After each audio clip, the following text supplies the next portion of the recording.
Hello students, my name is Ashish Verma and we are going to study your class 9th chapter number 5. The name of the chapter is Dead Man's Riddle, मरे हुए आदमी की एक पहेली, जिसे लिखा है सुधा मूर्ति ने. So what is the story all about? Let's start the story. Here is the story. Often when there are two or more brothers in a family, अक्सर जब एक परिवार में दो या दो से ज़्यादा भाई होते हैं, they want to divide their parents property between them, वे अपने माता पिता की जो संपत्ति है उसे बांटना चाहते हैं. And get into arguments and court cases over this. कई बार वो आर्ग्यूमेंट्स में पड़ जाते हैं, कोर्ट केसेस भी होते हैं. In the villages the panchayat decides how the property should be divided. गाँव में ऐसा नहीं होता है कि कोर्ट वोर्ट में केस जाता है. गाँव में पंचायत डिसाइड करती है कि जो प्रॉपर्टी है उसे कैसे बांटा जाएगा. In my childhood, I used to attend meeting of the panchayat with my grandfather. मैं अपने दादाजी के साथ पंचायत की कई मीटिंग अटेंड किया करता था या क्या करती थी, राइटर ऐसा कहना चाहती है. Where the division of some villages property would be discussed. जहाँ पर जो गांव वाले हैं वो किसी की प्रॉपर्टी को बांटने को लेकर डिस्कशन किया करते थे. The elders would assemble and call the brothers. जो बड़े बुजुर्ग हुआ करते थे गांव के, वो इकट्ठे होते और भाइयों को जिनके बीच में बंटवारा होना है, जो प्रॉपर्टी के लिए फ़ाइट कर रहे थे, उन्हें बुलाते हैं. इफ़ देयर वर 3 ब्रदर्स, अगर 3 भाई हुआ करते थे, they would make 3 division of the property, तो वो प्रॉपर्टी को 3 हिस्सों में बांट दिया करते थे. Each of approximately the same value, और तीनों हिस्सों की जो वैल्यू है वो बराबर होती थी. For example, each part would contain a little bit of gold, some silver and vessels. Example के लिए जितने भी हिस्से होंगे उसमें गोल्ड, चांदी, है ना, और बर्तन जो है वेसल्स, वो एक जैसे बांट दिए जाते थे.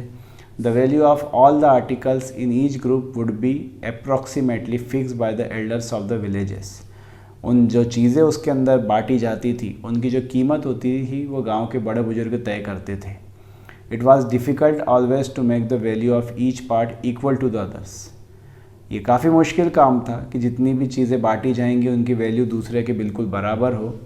इन such situation the youngest brother would get to choose his part first. इस तरह की सिचुएशन अगर बन जाती थी तो जो छोटा बेटा होता था वो सबसे पहले चुनता था. इसके पीछे लॉजिक ये होता था, the logic behind it was that he had state the least number of days with his parents. क्योंकि वो अपने माता पिता के साथ सबसे कम रहा है, तो उन दिनों में गाँव में माता पिता के साथ रहना भी अपने आप में एक संपत्ति मानी जाती थी. इसलिए छोटे को ज़्यादा मिलता था क्योंकि वो ज़्यादा कम रहा था माता पिता के साथ. The village elders were all well respected and everyone new they were impartial. जो गांव के बड़े बुजुर्ग थे उनको सभी लोग सम्मान देते थे. हर कोई जानता था वो इम्पार्शल हैं, वो किसी का भी समर्थन एक का आदमी का नहीं करेंगे.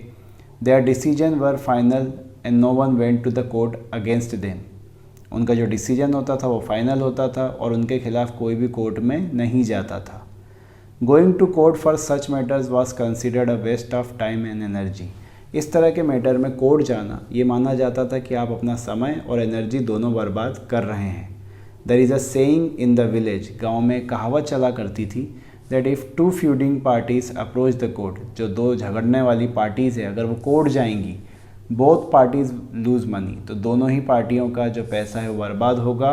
Only the advocate becomes rich, और सिर्फ वकील अमीर होगा, बाकी तो दोनों भिखारी होते रहेंगे. Once there was such a disagreement in the division of property of a certain family. कोई एक परिवार था, एक बार उस परिवार के बीच में डिसएग्रीमेंट हो गया संपत्ति को बांटने को लेकर. The sarpanch tried his best to make the brothers agree to a certain division. Sarpanch ने बहुत कोशिश की कि जो डिसीजन सरपंच दे रहे हैं उसको परिवार के चारों भाई जितने भी थे वो मान लें आपस में. But they just would not accept the decision. लेकिन उन लोगों ने पंचायत का फैसला स्वीकार नहीं किया.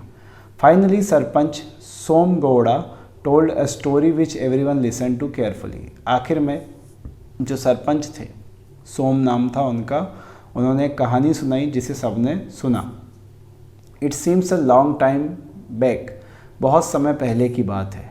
हमारे ही गांव में there lived a rich man, एक अमीर आदमी रहता था.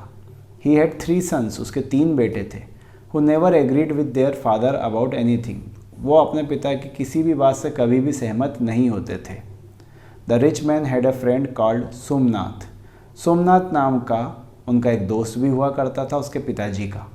Who was well educated and very wise, वो जो सोमनाथ था वो बहुत ही पढ़ा लिखा और बुद्धिमान व्यक्ति था। He would say time will teach them everything, don't be in hurry, वो अपने मित्र को, अमीर आदमी को, रिच मैन को हमेशा कहता था कि बच्चों को इतना ज़्यादा सिखाओ मत, समय उन्हें सब कुछ सिखा देगा, जल्दबाजी मत करो। One day the old man died, एक दिन वो बूढ़ा आदमी मर गया। ही लेफ्ट 17 हॉर्सेस, उसने 17 घोड़े मरने से पहले छोड़े। लॉट्स ऑफ गोल्ड, बहुत सारा सोना, and land for his son, और ज़मीन भी छोड़ के गया। He wrote a will which was very strange, उसने एक जायदाद लिखी जो कि काफ़ी अजीब थी। He divided the land and gold into 3 parts, उसने लैंड को और गोल्ड को 3 हिस्सों में बांट दिया। But for the division of horses there was a riddle, लेकिन जो घोड़ों का डिवीज़न था उसके लिए एक रिडल, एक पहेली छोड़ के चला गया था वो। Nobody could understand the riddle, किसी को भी वो पहेली समझ में नहीं आई। इट सेड, उसमें कहा गया था, the half of the total horses, जितने भी घोड़े हैं उनका आधा, should be given to the elder son, वो बड़े बेटे को दिया जाएगा। In the remaining half 2/3 should be given to the second son, बचे हुए जितने हैं उनका जो आधा है, 2/3 है, वो बीच वाले बेटे को दिया जाएगा, और जो बच गया है उसका 2/3 आखिरी बेटे को दिया जाएगा। 17 घोड़े थे, उसका आधा होता है हाफ, इट मीन 8.5, 8.5 होता है ना। इसका ये मतलब था that one had to kill a horse to divide it, कि अगर अब घोड़े बांटना है तो एक घोड़े को मारना पड़ेगा, आधा आधा करना पड़ेगा।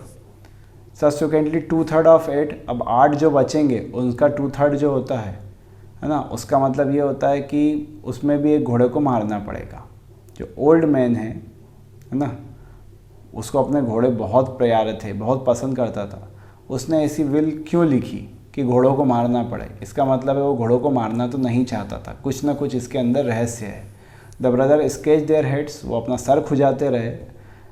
अ few days over the will के ऊपर वो बहुत सोचते रहे, सर खुजाते रहे। When they could not come up with solution, जब उनके पास कोई सोल्यूशन नहीं बचा, they showed the will to their father's friend, तो वो अपने पिता के दोस्त सोमनाथ के पास गए। Somnath read it and smiled, Somnath ने उसे पढ़ा और वो मुस्कुराया। ही replied, it is a very easy, tomorrow morning I will come and divide the horses. उसने रिप्लाई किया कि ये तो बहुत आसान है, सुबह मैं आऊँगा और तुम्हारे बीच में घोड़ों को बांट दूंगा। The next day everybody assembled in the ground, अगले दिन सारे के सारे लोग असेंबल हुए, कहाँ पर? ग्राउंड में। All 17 horses were standing in a row, जो पूरे के पूरे 17 हॉर्सेस थे, घोड़े थे, वो एक रो में खड़े हुए थे। Somnath came on his own horse, Somnath खुद भी अपने घोड़े के साथ आया। He made his horse stand along with other horses, जो 17 घोड़े खड़े थे उसमें सोमनाथ ने अपना भी घोड़ा शामिल कर दिया। अब 18 हो गए। He said, now there are 18 horses, उसने कहा कि लो अब 18 घोड़े हो गए। I am as good as your father, मैं भी तुम्हारे पिता के समान हूँ। Let us divide the horses as per the will, चलो अब हम विल के अनुसार घोड़ों को बांटते हैं। बट द सन्स ऑब्जेक्टेड, लेकिन सनों ने, जो बेटे हैं, उन्होंने आपत्ति ली कि आपने अपना घोड़ा इसमें शामिल कर दिया है। That was not our father's wish, और ऐसा हमारे पिताजी चाहते नहीं थे। सोमनाथ ने कहा, don't worry, wait until the division is over, जब तक डिवीज़न नहीं हो जाता चुपचाप खड़े रहो। I will take my horse back, मैं अपना घोड़ा वापस लेके जाऊँगा। अब उन्होंने कहा कि भाई आउट ऑफ दिस 18 हॉर्सेस, ये जो 18 घोड़े हैं, इसमें से पिताजी की इच्छा अनुसार half will go to elder son, इसके आधे यानी कि 9 बड़े बेटे को जाएंगे। तो बड़े ने 9 ले लिए। नाउ देयर आर 9 रिमेनिंग, अब बचे हुए 9। आउट ऑफ 9 2/3 मीन्स 6, अगर 9 को इंटू 2/3 करोगे तो 6 घोड़े आएंगे, वो किसको मिलेंगे? सेकेंड बेटे को। अब नाउ देयर आर 3 रिमेनिंग, अब 3 घोड़े बचे। 3 का 2/3 यानी कि 2 घोड़े छोटे बेटे को मिल गए। बचा एक घोड़ा, वो किसका था? सोमनाथ का था। सोमनाथ ने अपना घोड़ा ले लिया। बड़े बेटे को, उसके को 9 घोड़े मिल गए, दूसरे को 6 मिल गए, तीसरे को 2 मिल गए। और सोमनाथ जो है ना, वो अपने घोड़े को लेके घर चला गया। All the people who had assembled were puzzled, जितने लोग वहाँ आए थे वो बिल्कुल आश्चर्यचकित थे। The three sons did not know how the division took place, अभी भी बेटों को समझ में नहीं आया कि बिना घोड़ों को मारे आखिर बंटवारा हुआ तो हुआ कैसे। They went to Somnath and asked, वो सोमनाथ के पास गए और कहा, uncle how did you manage without killing any horse, तो आपने कैसे बंटवारा कर दिया घोड़ों को बिना मारे। सोमनाथ ने स्माइल किया और कहा, experience has taught me many things in life, अनुभव ने मुझे बहुत कुछ सिखाया है। कहा जाता है कि अकल जो है वो बादाम खाने से नहीं ठोकर खाने से आती है, वही बात सोमनाथ कहते हैं कि मुझे एक्सपीरियंस ने बहुत कुछ सिखाया है। Your father also knew it, तुम्हारे पिताजी भी, उन्हें भी बहुत एक्सपीरियंस था और वो ये जानते थे। Many a time a work में लुक इम्पॉसिबल, कई बार कोई काम बहुत इम्पॉसिबल सा लगता है। But if someone gives the smallest suggestion, लेकिन अगर कोई छोटा मोटा सजेशन कोई व्यक्ति देता है, you can work on it, तो तुम उसे मान सकते हो। That is the reason your father wrote his will in such a way, यही कारण था कि तुम्हारे पिताजी ने इस विल को, इस जायदाद को इस तरह से लिखा था that you are force to take someone's advice, कि तुम मजबूर हो जाओ किसी की एडवाइस लेने के लिए। You may think you know everything, तुम्हें लग सकता है कि तुम्हें सब कुछ आता है, but please remember you are still a student, लेकिन ये याद रखो कि तुम अभी भी एक स्टूडेंट हो। Life is an eternal teacher, life हमेशा ज़िंदगी में सिखाती रहती है, कभी भी आप परफेक्ट नहीं होते हो। Provide you have an open mind, और आपको हमेशा अपना दिमाग खुला रखना चाहिए सीखने के लिए। सोम गौड़ा कंक्लूडेड, इस तरह से सरपंच ने जब इस कहानी का अंत किया तो सरपंच ने कहा, that's the way elder have taught us lessons, हमारे बड़े बुजुर्ग हमें लेसन सिखा के गए हैं। Experience is the best teacher in life, अनुभव इस धरती पे सबसे बड़ा टीचर है। Elders have seen many ups and downs in their lifes, जो बड़े बुजुर्ग हैं उन्होंने अपने जीवन में बहुत अप्स एंड डाउन्स देखे हैं। And interacted with many people, और वो कई लोगों से मिले हैं। During the process they have acquired knowledge, इस प्रक्रिया में, मिलने जुलने में, समय बीतने में उन्होंने नॉलेज को गेन किया है। Which can't taught in school और कॉलेज, और ये ज्ञान स्कूल और कॉलेजों में सिखाया नहीं जा सकता। It has to be learned over a period of time, और ये समय के साथ आता है। Now it is left to you people to make the decision, अब तुम ले लो अपना डिसीजन।